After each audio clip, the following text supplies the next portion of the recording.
Good afternoon, everybody. This is Devout Nation again. Today I want to talk about the evidence for Jesus outside of the Bible. So I have a few references that I've looked at and gone over in detail by myself, but I'm just going to give you a short breakdown of evidence for Jesus that's outside of the Bible. A lot of people say, oh, the only evidence that you have for Jesus is in the Bible, which is written by Christians, so it could be biased or whatever. So I've gathered some sources that are not in the Bible that talk about Jesus and the evidence that he was, in fact, who the New Testament says he was. The first one I'm going to talk about is his name is Tacitus, I think. He was a Roman historian. He talks about how, I believe he calls him Christus in his writings, referring to Jesus Christ and how he suffered under Emperor Tiberius. So if you look up, I think his works is called the Annals or Annals, I'm not sure. That's one source that's not related to the Bible in any way. It's not a Christian resource. It's strictly a Roman historian who talks about Jesus, which correlates with what happened in the New Testament. Another one is a Jewish historian, Josephus. Josephus talks about him. He makes a couple references to Jesus. One of his most famous ones, I believe, is the Testimonium Flavian. I don't know how to say the second word.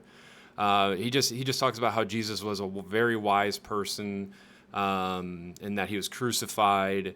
And this is just another source of historian talking about what happened to Jesus. And this was in the late first century A.D. Now, when to go back to Tacitus, his, I believe, is around 100 AD. I could be wrong.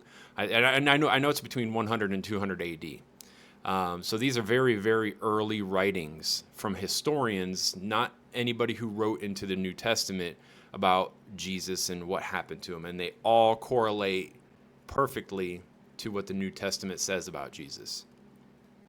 A Roman governor talked about Jesus. Pliny, I think he was, and another first century AD person talking about Jesus.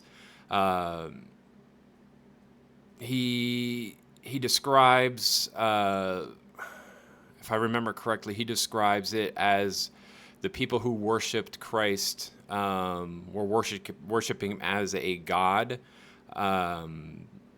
And he talks about how people were reacting to him and like the fervor of faith that they had in Jesus. And he doesn't really go into detail about what he saw or what he saw about with directly Jesus, but he's talking about the followers of Jesus and how they reacted and were with Jesus. And he basically says that these people were very faithful, very they glorified him, and there's no way that they could glorify him if he wasn't the person who he said he was. And then there's all kinds of archaeological evidence. There is the Pliny Stone.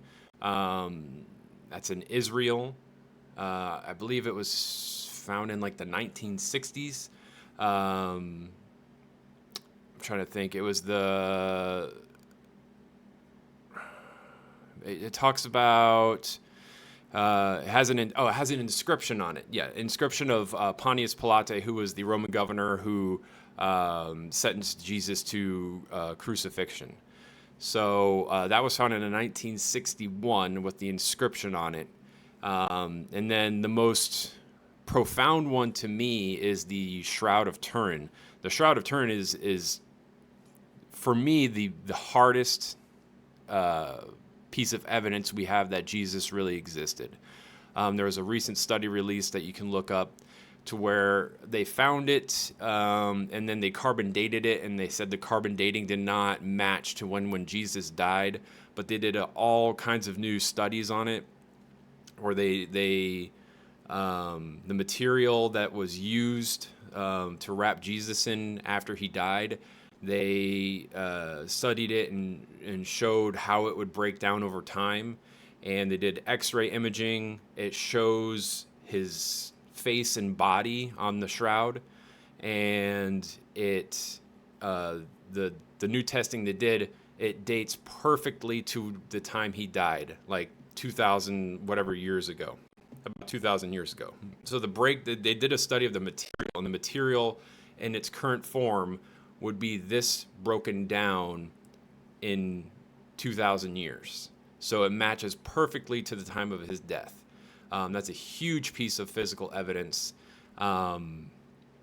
which I think is the most significant. So I just wanted to go over and explain some out of the Bible sources that you can look into for the evidence of Jesus. And I encourage you to look at it for yourself, make your own opinion. Don't believe in something because I'm saying so. I really think that following a religion and believing in something is a very personal thing. I'm just expressing my feelings because I come from the atheistic, agnostic background, and it's completely changed my life in less than a year. And I just want to share that profound change in my life for the better with anybody who sees it on my socials. So take the time to look up those things that I listed, and if you are interested with that, I still encourage you to read the New Testament and read it as historical data instead of like a story. Another thing about that is the New Testament is written as historical data. It's not written as a story or a poem like most literature was back then.